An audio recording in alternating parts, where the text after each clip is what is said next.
So, where am I going to begin? Wow, what a great opening week to college football. There is nothing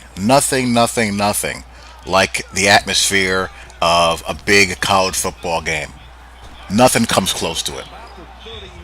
We all love the NFL, but the college football regular season kills the NFL's. Period. End of discussion.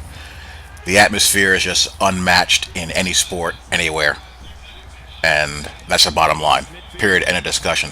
But so much to talk about as far as what has gone down and what is yet to go down in about 20, 25 minutes at the time I started, yapping here with Florida State and Ole Miss. But I want to start with my Fighting Irish and their opener against the Texas Longhorns, which you're seeing here being replayed. Well, that was just a great vintage college football game. I'm not even all that upset about losing it from my Notre Dame colored glasses here. One, I really like Charlie Strong. Charlie Strong is one of the, grade A class people in the sport. He's a top notch recruiter, he's a top notch motivator, he's a really hard working, diligent, well prepared coach, and it shows. He was the, unsung hero at Florida, running the defense for Urban Meyer and doing a lot of the grunt work behind the scenes in recruiting. He built Louisville into a good program full of NFL caliber talent. And with Texas, it was just a matter of whether those psychopaths, as far as boosters and alumni are concerned, were going to give the guy enough time to turn the program over and weed out the riffraff. If you remember Charlie Strong's first year, he was kicking people off the team left and right. There was a lot of, complacency around the Texas Longhorn program. Texas is one of these blue blood programs, and coaching at one of these college football blue blood tradition rich programs, it's very, very hard. It's a fishbowl type of environment. It's like Notre Dame. They all think the world revolves around them. They have insane expectation levels, and getting the fan base and the boosters to buy in and understand reality is not an easy task. The thing with openers, though, is that you got to keep a level head. There's a lot of football to be played, and it's very easy to make knee jerk reactions to an opener.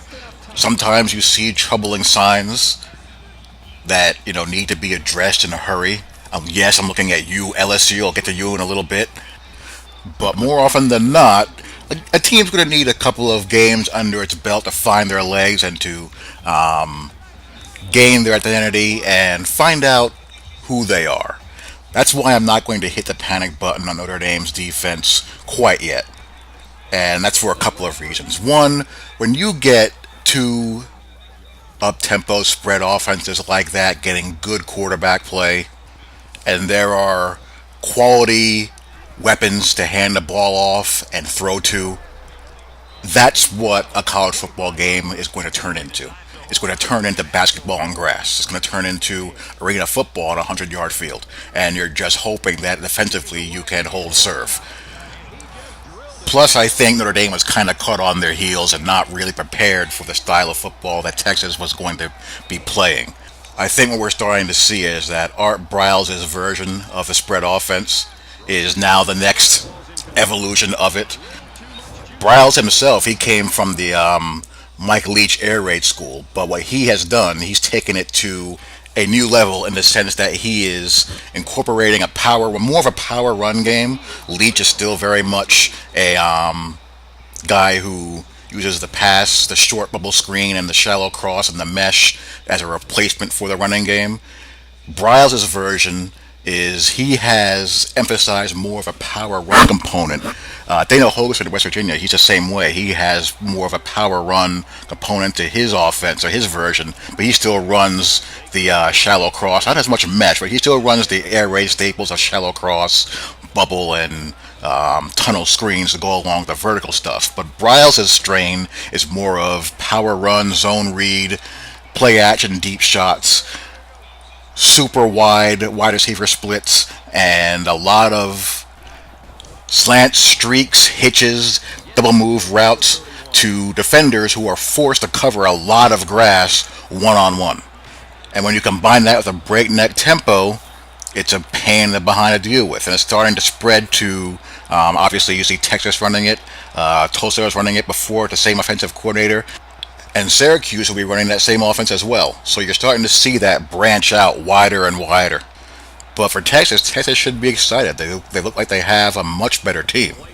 Much more faster, physical, and athletic, and they look like they have a keeper at quarterback. As far as my Fighting Irish, it's clear that Deshaun Kaiser is that guy. I mean, that kid just oozes tools. I mean, that ball comes out of that kid's hands on a friggin' rope. He just has all kinds of talent, just physical gifts.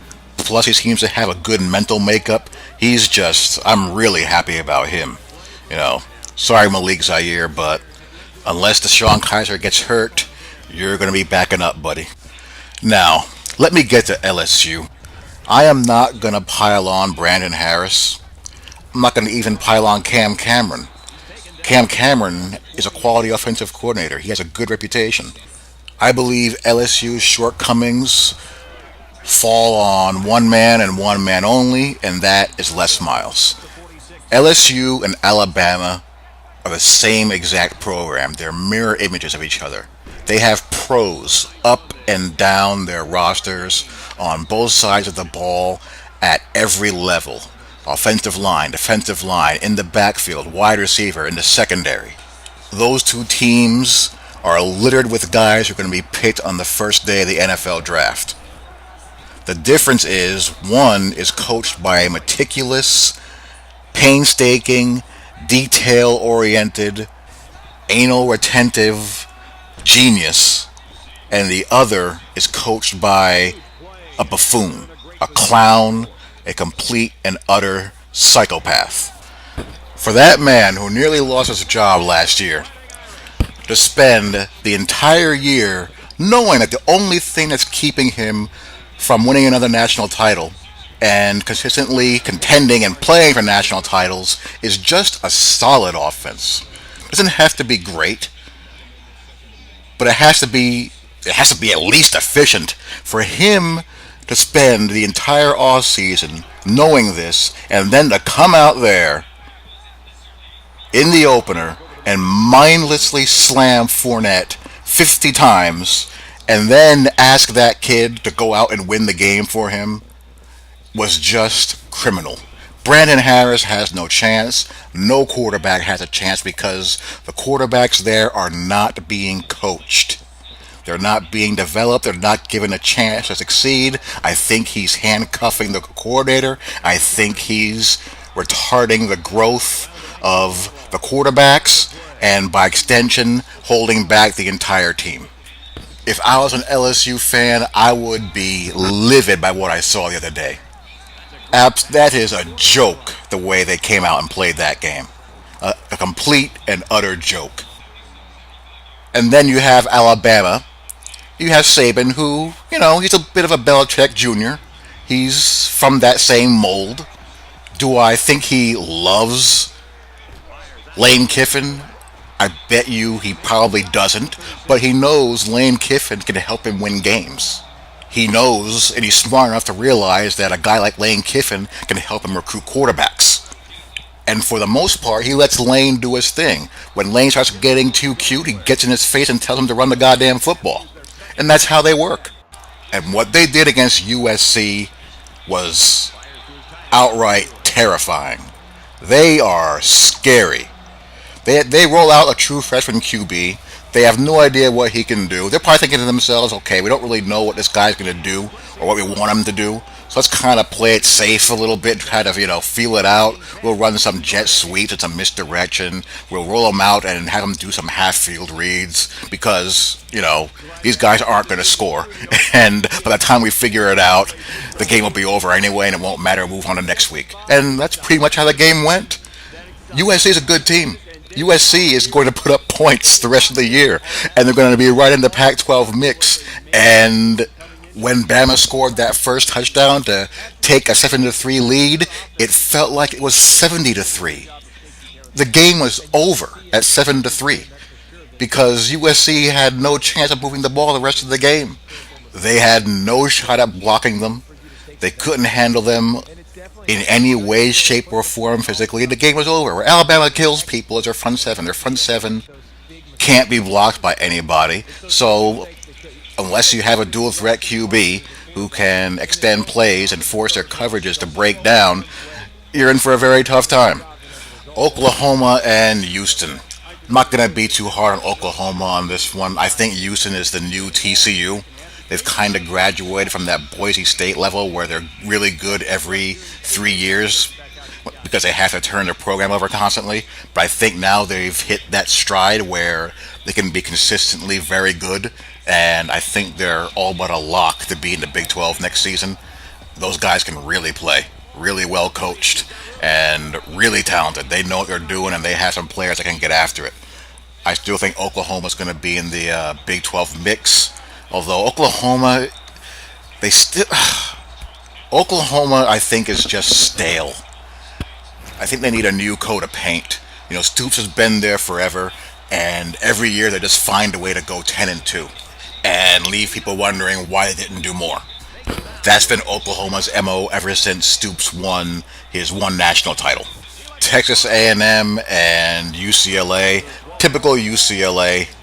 Anytime there's an expectation level, they fall flat on their face and they find ways to lose. UCLA and North Carolina are the same exact program. Every year you hear about how this is the year they're going to make some noise. Every year you hear about how great the recruiting classes are, and every year they don't win jack. So I have no respect for UCLA, no respect for North Carolina whatsoever. I'll believe that they can win something when they actually do it.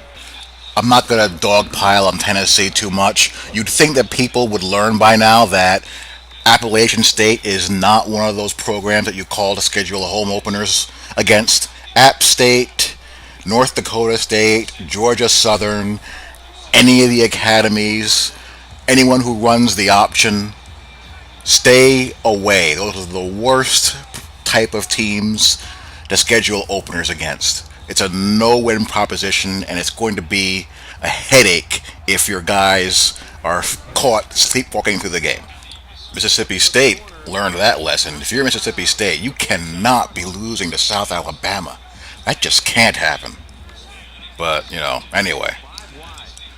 College football, those things can happen.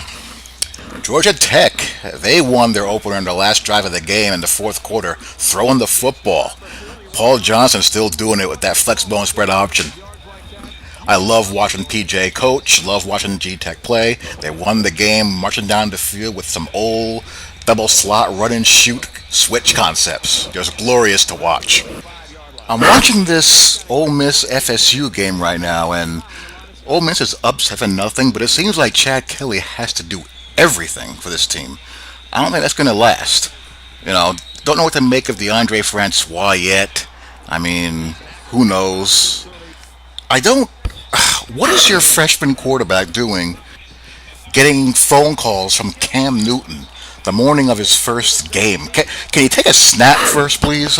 I don't know. I guess I'm just getting old. But anyhow, we'll see if how long how long Ole Miss can hang in there. And, we'll find out how good Florida State is down the road. It's just too early. Too early to know how good Ohio State is, how good Michigan is. Oregon looks like typical Oregon, scoring a lot of points and giving up almost 350 passing yards to UC Davis. I mean, typical Oregon. But, we'll see how it shakes out. For the playoffs, my predictions, I'm going to go with Clemson. I'm going to go with Ohio State. I'll also go with... This is where things get interesting. Clemson, Ohio State. I got a good feeling about this Houston team. I'm going to throw Houston in there. And I'll also throw in Alabama.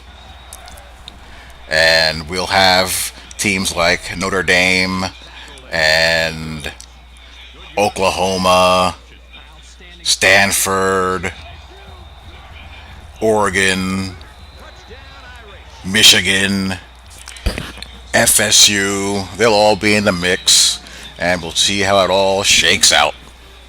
Should be fun. Should be a lot of fun. Looks like FSU starting to march here. Dalvin Cook is a hell of a player. Hell of a player. Anyhow, it's really good to have good opening week matchups. I'm really happy to see this. Schedule people early instead of these early season games just being glorified walkthroughs. Make things a whole heck of a lot of fun.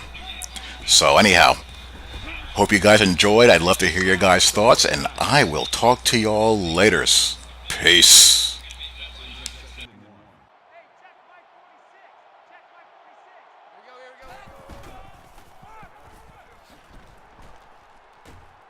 And he breaks another. He fights forward to about the 46. That's good for a gain of 3 yards.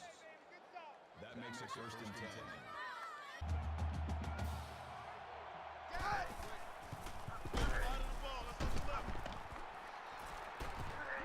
And down he goes at the 27-yard line.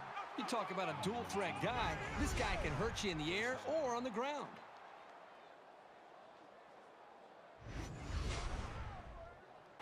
And so that's going to do it. Our final score in this one, 31-13, Fighting Irish.